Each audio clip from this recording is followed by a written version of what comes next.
Here. Chair Trivett. Here. Vice Chair Stevens. Here. Mr. Carnifax. Here.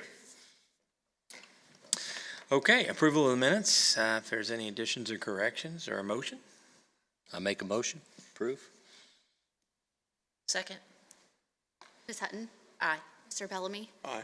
Chair Trivett. Aye. Vice Chair Stevens. Aye. Mr. Carnifax. Aye. Okay, board member announcements. Anybody got anything they'd like to share? Okay, I was just going to share that I was looking to see if there was someplace better to do it, but I don't think so. We have advertised the HTRFA executive director, and I asked before we came over. We got 15 applications so far, which is pretty good considering it's not been out there that long. So hopefully that'll continue to look good. I wonder if any of us are applicants. You don't have to answer with it. So, Get on LinkedIn. at the middle of budget season, it starts to sound pretty good that Right. that job might be all right after all. Okay. As I said, we'll put together our process. What I like to do is sort of a lengthy process of trying to evaluate a lot of skills at the same time. And so I'll probably put together a standard interview component of about 10 questions.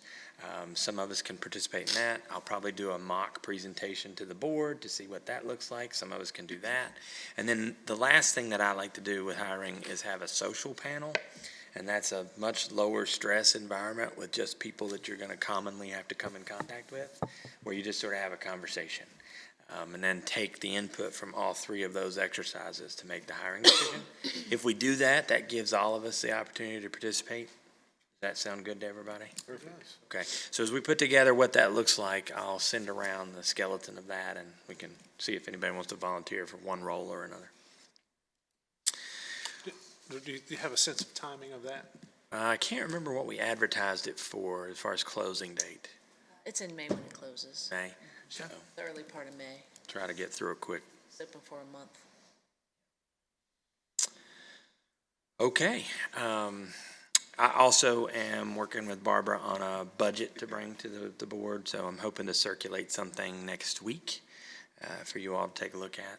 And it's going to look a little different than what we've done in the past if it comes together the way I want it to. Particularly looking forward to the sports center's costs and how that impacts the HTRFA budget. So we'll try to get that together and out so you all can look at it. That's all I've got in terms of announcements. Financial report. Barbara? Yes, in summary, in March, we recognized $85,000 in revenue. $52,000 of that was in interest income, and $33,000 was really an unrealized gain on our managed SNAP account. We recognized $180,000 in operating expenditures and $3.1 million in capital expenditures. The result of that was a decrease in our fund balance of $3.2 million. I'm happy to answer any questions. Okay, thank you, Barbara. Operator report.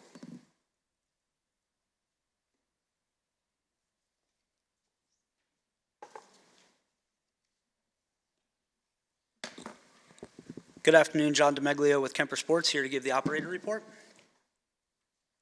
We're going to review the FF&E report. We're going to provide some operational updates, and then we're going to give updates as it relates to our marketing and sales efforts. Some key action items as it relates to the FF&E.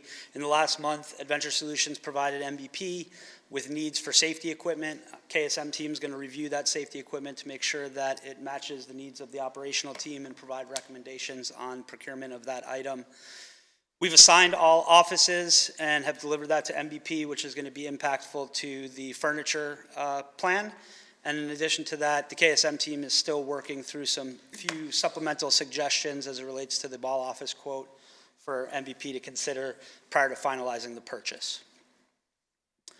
From an operations perspective, over the last 4 weeks, we established our food and beverage and ticketing point of sale platform and executed upon a contract with Lightspeed Point of Sale, which is Kemper Sports' preferred platform. We fully developed our full F&B staffing model to support both concessions and event operations as we're looking to make that a more robust portion coming up on opening.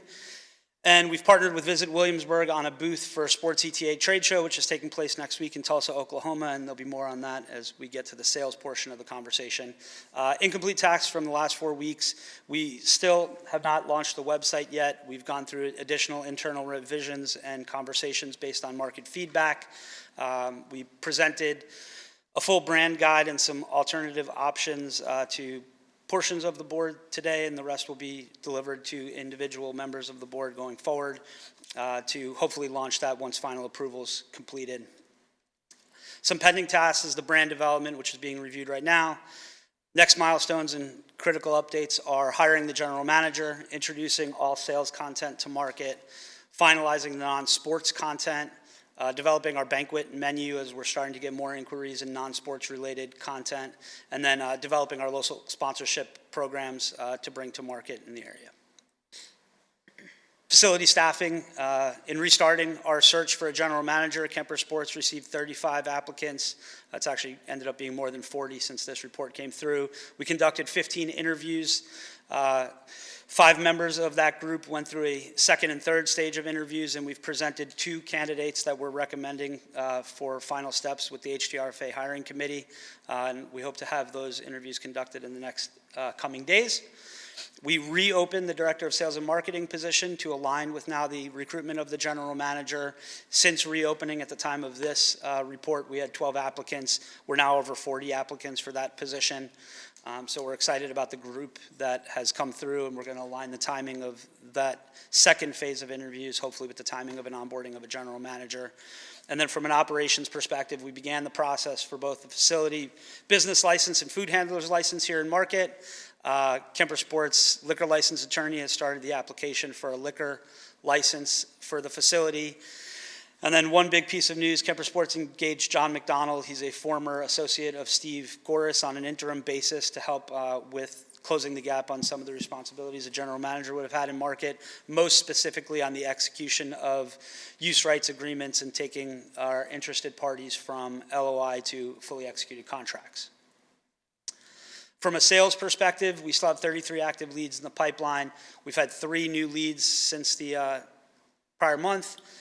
We have 38 committed dates, 39 weekends, 39 weekends in 2027 and 9 weekends in 2026. And you'll see our pace reports moving from pipeline to contracted revenue, which is exciting for us. Currently, we've executed 7 dates with Phenom Hoops, a date with Southern Volleyball, a date with 3 SSB Circuit Open Gym, NTBA, and since this report, we've also got fully executed agreements for multiple dates with Blue Silver Volleyball, cheer festivals, and I believe 3-Step Volleyball just came in as I was walking up with their fully signed agreement. Leads in negotiation is Zero Gravity, Prep Hoops, PGC Basketball, and Made Hoops. We're still negotiating both date and multiple dates with those groups. And then we only have 1 LOI that's pending on whether it's going to move forward or not, and that's ETC Basketball right now. New inquiries since the last report are Ace Volleyball, Coastal Classic Gymnastics, US Futsal, and USA Flag Football have all kind of come through our pipeline. We have had lost business for the first time since any of our reports. LR Productions, while received a contract, they didn't commit to executing on the contract, so we pulled them off of our schedule for that date and now are shopping it to alternative programs. Same thing with Prep Hoops. As I said, website and brand guide is being reviewed in Market with all the key stakeholders this week. Once final approval on each of the content is given, we'll launch the website. Our social media channels have launched in a passive way. We're looking to tie that to the brand guide as we finalize that piece of it. And then we've created a marketing dashboard that will launch when our website launches, and it'll be linked to all of our social channels, and you'll begin getting a report like this that'll track our digital footprint across all of our platforms once each one of them are live. Those are all my updates for this month. Any questions? Yeah, well, can you go back to the screen where you showed the events coming that are locked in? Just one, 3 SSB Circuit Open Gym. What is that? 3 SSB Circuit Open Gym is an Adidas group. It's a very big contract for us. It was very thanks to Morgan, who really drove that process. That was a really exciting piece also because it was iterative where we had that date committed to Under Armour and they didn't want to commit to the contract, and Morgan was able to pivot really quickly and get Adidas locked in, which is pretty exciting. So it's a very focal point group for the facility. And they've got one more date that's pending that we should see closed, I'd say, in the next week or so. So what is the activity? It's basketball. Basketball, okay, all right.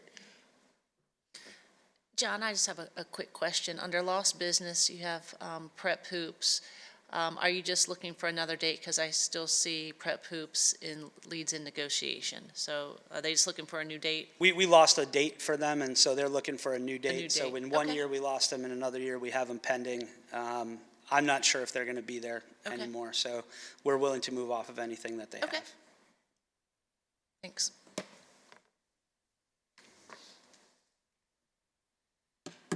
Any other questions? Thank you, John. Thank you. John. Next up is the construction report. Not going backwards, are we, Todd? I hope not. Good afternoon, Board. My name's Todd Walker. I'm with MVP. I'm the construction manager on the Sports Center project. As you can see, I'll start right off with our substantial completions and final completions. Those are holding true, so there you go, Drew. We're good. We may even be a few days ahead, but that's all I'll say. So let me get into milestone updates. Permanent power, we are working very closely with Dominion Power right now. We're looking for permanent power for this August, working with codes compliance in the city to make sure that what they are going to request for release of that power will be done. So we're hoping for permanent power this August. Roof completion, so we're at about 95% on the PEMB. We just have a little bit of touch-up to do on the back roofs for the storage space and electrical rooms. And then on the hub space, we're about 90%. So the roofs, by the end of this month, will be done. Building dried in, these are two big dates. This doesn't mean the building is going to be 100% with all the windows and everything, but we should have the building dried in to keep weather out so we can start some other functions inside the hub space and the sports courts. So site work is holding at about 30% complete. We have not, sorry guys. Did I have a slide? Is this it? Thank you.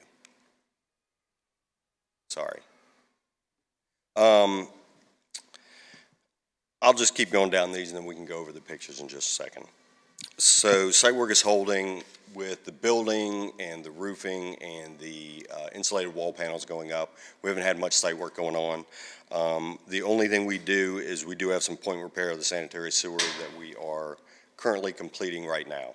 So we had a total of 7 point repairs that we had to take care of in order to CIPP line that sanitary sewer. Building progress is about 40%. We have completed the slab on grade for the mezzanine. Started brick on the south end of the PMB, so that is the forward-facing part of the building along Visitor Center Drive. We have turned the corner with brick. We're hoping in the next 4 to 5 weeks, 6 weeks, that that'll be getting close to being completed. We continued the IMP wall panels. So at this point, I know it says we're continuing. We are complete with the IMP wall panels. We had a little bit left to do on the north and east side of the sports courts, and that is complete. So we're 100% there. Completed framing of building overhangs along Visitor Center Drive. So as you see that building now, you'll see roofing up there, but that's how it will look. All the overhangs are done. The roofing is ongoing. The framing work is done on the roof. So we are beginning to prep for the gathering area under the mezzanine. We have, when I gave this report, we had not had one of the pours done. We took care of a pour yesterday. So half of the gathering area under the mezzanine is complete. Next Tuesday, we'll complete the west end, and then we're jumping to the sports courts that following Tuesday. Hub space, the slab on grade is complete. We have begun interior metal stud framing. So when and if you guys come out, you can start to see how that hub space is taking shape. We have a lot of, the banquet area is framed out, the feature gym is framed out, they're working on the kitchen area and the hub space itself. And the main stairs are in. They take you to the mezzanine on the second floor. We're also continuing exterior metal stud framing on the hub space and continuing the design discussions with the feature gym vendors. So it's ongoing discussions with Adventure Solutions, who was chosen for the rock climbing. Sports courts at the PEMB, the below grade turf duct they're working on the last string of that now. That is all the way on the west side of the building. That is the last one to go in and will be 100%, and they are working on underground electrical roughing. We'll see that in some of the pictures here in a second. So continued regularly scheduled OAC biweekly meetings with Kemper Sports and with the general contractor, MEB. So let me jump in. So this is on the back side of the building. Does anybody have any questions about that? No? Back side of the building, this is our electrical and IT room on the back side of the building. You can see that the panels, the insulated wall panels, when you go out there, actually above where you see the framing now, all that's completed.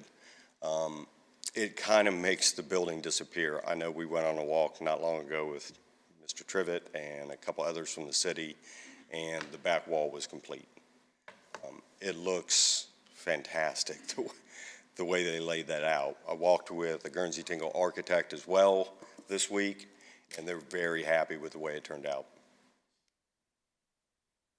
On the right is the hub space with penetrations, and then on the left side is above the mezzanine that butts up to the PEMB metal roof.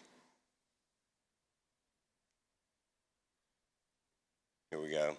So you can see how that panel going down the south side and all along the back side, it makes the building almost disappear, especially against the sky, like when it's kind of a cloudy day. This is along the front of the building.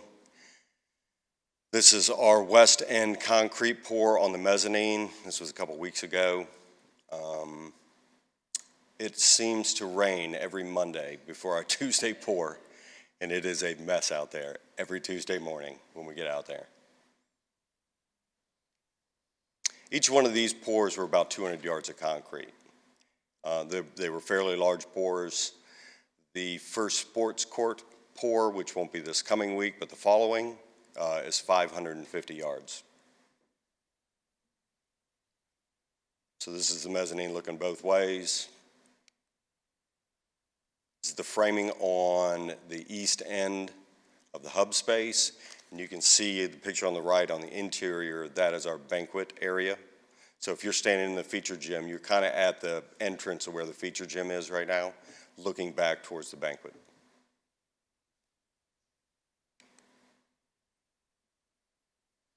That picture on the right is taken from the mezzanine above. It's a really cool vantage point. All the way in the background, you can see a full-size front-end loader. It kind of gives you the scale of the size of the building when you're walking around in there.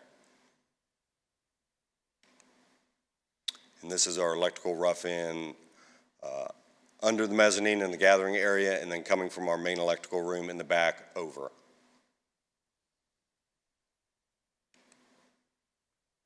Any questions?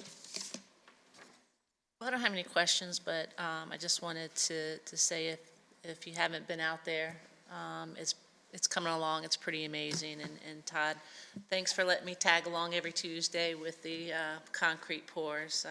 I know I ask a million questions, and if this job doesn't work out for me in this lifetime, I feel like I might have a career in concrete. So, thanks Did for, she put the boots on and rake? Oh, yeah. Okay. No, she hadn't done that. Okay. But she has watched hundreds of yards of concrete go down and be finished. So, yeah, it's always been fun. We always meet out there at 6:30. And again, it's open to anybody who wants to come out. I will meet you out there and walk you around. All right, thank you. Thank you. So just tagging on the construction report a little bit, Todd and I have been talking about allowances in the general contract and how that money is working out, along with I think we're up to 3 change orders that are being considered where I've requested pricing for some adjustments, making the back door larger so we can get bigger equipment in there. I think Todd and I are worried it's too small. Epoxy floors on the concrete and that kind of thing. So we'll get pricing together and see how that works. But at least initial pass, it looks like most of what we might consider will fit within what we're saving on the other allowances. So we'll bring that forward to some future date. Thanks, Todd. Legal report. We don't have one this month, so you should be happy, right? Excellent. Okay, now it's time for the open forum. If there's anybody in the audience that'd like to speak to the board, you can come to the microphone, say your name and address, and keep your comments to 5 minutes. I don't see anybody. All right, we'll move on to new business, and we have a presentation and discussion of Phase 1 Asset Inventory and Valuation Report by Justin Brodsky of Superlative Group. Am I allowed up as well? Oh, absolutely. Come on up, and you can present from this podium if you'd like.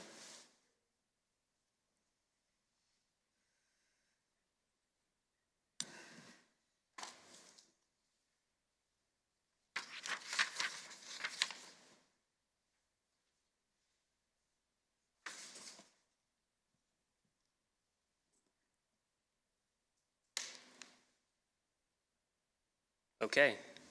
Thank you all for having us. We can do some quick introductions. We're representing the Superlative Group today. I'm Justin Brodsky. I'm our Vice President of Analytics and Valuation. I'm Sean Gallagher. Great to meet everyone that I have not met yet today. I'm on the sales team here at the Superlative Group. I'll be running the Phase 2 sales campaign. So, quick overview on our scope of work. We kicked off our engagement at the beginning of the calendar year to complete an asset inventory and valuation project with the Greater Williamsburg Sports and Events Center.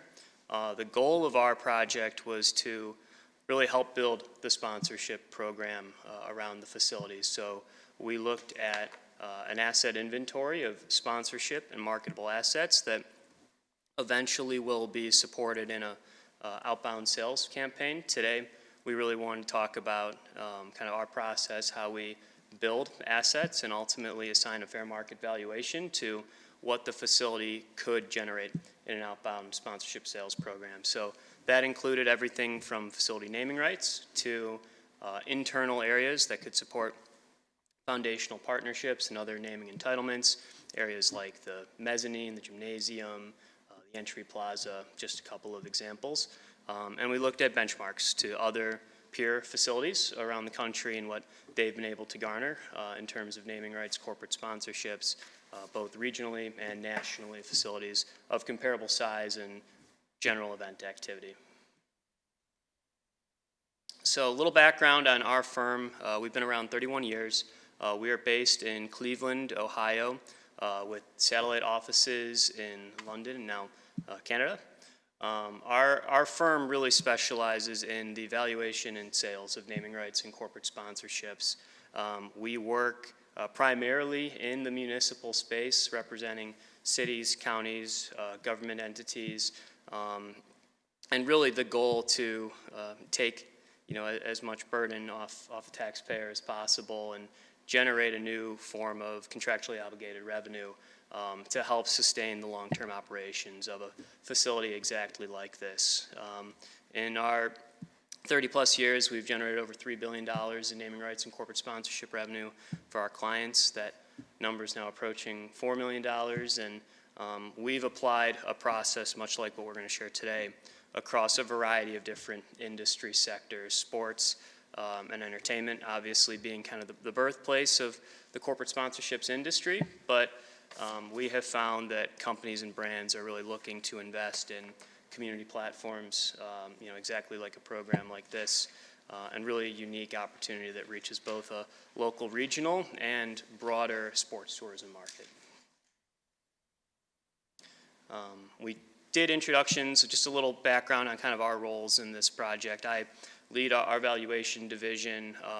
Our firm is really set up to build the asset inventory and valuation to create a menu and kind of show what's possible in corporate sponsorship, sales and marketing. And then Sean leads our sales division and will be supporting the phase 2 of this engagement once we finalize this initial valuation phase. And this is just a little overview of our timeline. So typically our process in this initial phase 1 valuation is about 90 days. We initially kicked off the first week of February. And our goal in kind of this process is a deep dive of data and information. So we look to really understand the audience that this facility is going to reach. A lot of the information that we requested was really provided firsthand by different stakeholders in this project, city, construction, design team, Kemper, to really understand what is the projected audience we anticipate this facility is going to reach, and what are the different marketing channels which could support a corporate sponsorship program where a company or a sponsor would be able to generate incremental recognition and reach the audience that this facility and this project is going to reach year-round. We had the chance to visit the facility here in person the first week of March, conducted a site visit and met with several of the stakeholders of the project in person. Completed the first draft of our valuation report end of March, beginning of April, and are now appreciative of the opportunity to be here today with the hope to finalize the phase 1 of this process and begin the transition into the sales campaign. So this is a little bit more of a built-out version of that process. As I mentioned, it's a data-intensive exercise. The way we look to understand the fair market value of a sponsorship asset or general opportunity is to understand the audience impressions that asset is going to ultimately generate. And so we look at different audience impression, what we call inputs, to support the maximum number of eyeballs and ears that an opportunity can reach. So if you're looking at a sign on a facility, calculating the people that are going to be coming in and out of the doors, nearby pedestrian foot traffic, vehicular drive-by traffic as applicable, and we multiply market-specific media rates. We ultimately want to understand how marketers and advertisers in this region of the country are setting their budgets, and the rates and the valuation are really geographically specific to how a healthcare sponsor or a retailer in this area would be purchasing a out-of-home billboard or advertisement opportunity locally. So the value would be reflective of how they're typically investing already into the market. That kind of initial valuation process gets us to about that 90-day mark, and then we would look to ultimately share our findings, review that material, and align on values before going, ultimately to the market. Everything that we put into the document is ultimately supportive sales collateral to the campaign, and what we have found is that brands are becoming more and more strategic about how they invest into corporate partnerships, and so having the impressions and the data to be able to justify the actual value of the exposure is really an important tool to help a company sell the opportunity through internally. The other part to that process is really looking at some of the unique and tangible qualities that make a property more sellable. So that's things like the prestige of the facility. Obviously, this is a very unique area, and there is some unique and tangible qualities about the location of this project compared to peer venues across the country. And so that's really part of the story when you're going out to market and trying to find a partner that's willing to invest long-term in the asset. The demographics of your audience is another core reason why a company may want to invest. And so that helps build, value above and beyond what we can just calculate in terms of impressions. Same thing with geographic reach. This is going to reach sports tourism audience. That's going to go kind of above and beyond just the local immediate marketplace that other sponsorship assets here locally might be able to offer. And this kind of helps visualize that process. So we go through to understand really the maximum number of eyeballs and ears that any different opportunity in a sponsorship package could ultimately reach, whether that's a sign, whether that's a social media post, whether that's a logo on the website. We apply what's called a waste factor, which discounts those impressions down to what's ultimately real.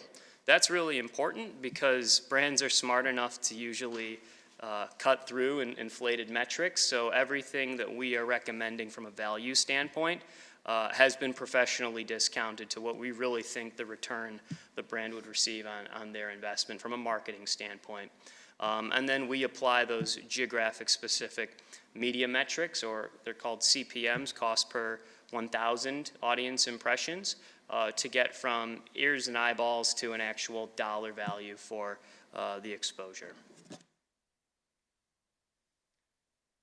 So that's a little summary of our process. I think we're going to be sharing a little bit more information in closed session on some of the value metrics that we've put forward, but happy to answer any questions around our process and ultimately what's coming next.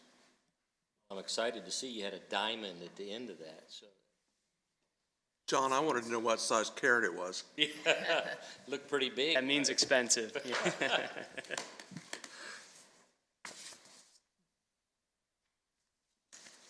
All right.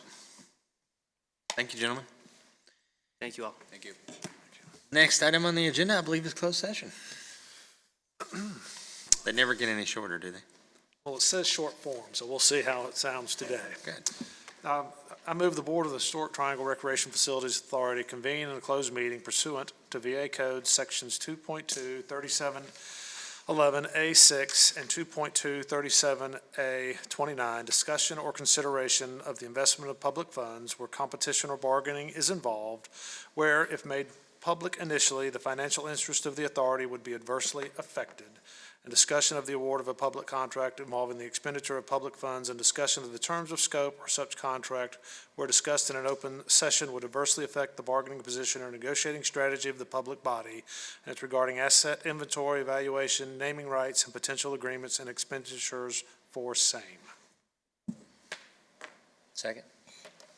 Ms. Hutton? Aye. Mr. Bellamy? Aye. Chair Trivett? Aye. Vice Chair Stevens? Aye. Mr. Carnifax? Aye. All right, the board will adjourn. Second? We don't need to read more. Ms. Hutton? Aye. Mr. Bellamy? Aye. Chair Trivett? Aye. Vice Chair Stevens? Aye. Mr. Carnifax? Aye. And I would make a motion that each member certify that, to the best of their knowledge, only public business matters lawfully exempted from the open meetings requirement by Virginia law were discussed in the closed meeting, and only such public business matters as identified in the motion convening the closed meeting were heard, discussed, or considered by the board. Second? Ms. Hutton? Aye. Mr. Bellamy? Aye. Chair Trivett? Aye. Vice Chair Stevens? Aye. Mr. Carnifax? Aye. There being no other business before the board, are we ready to adjourn?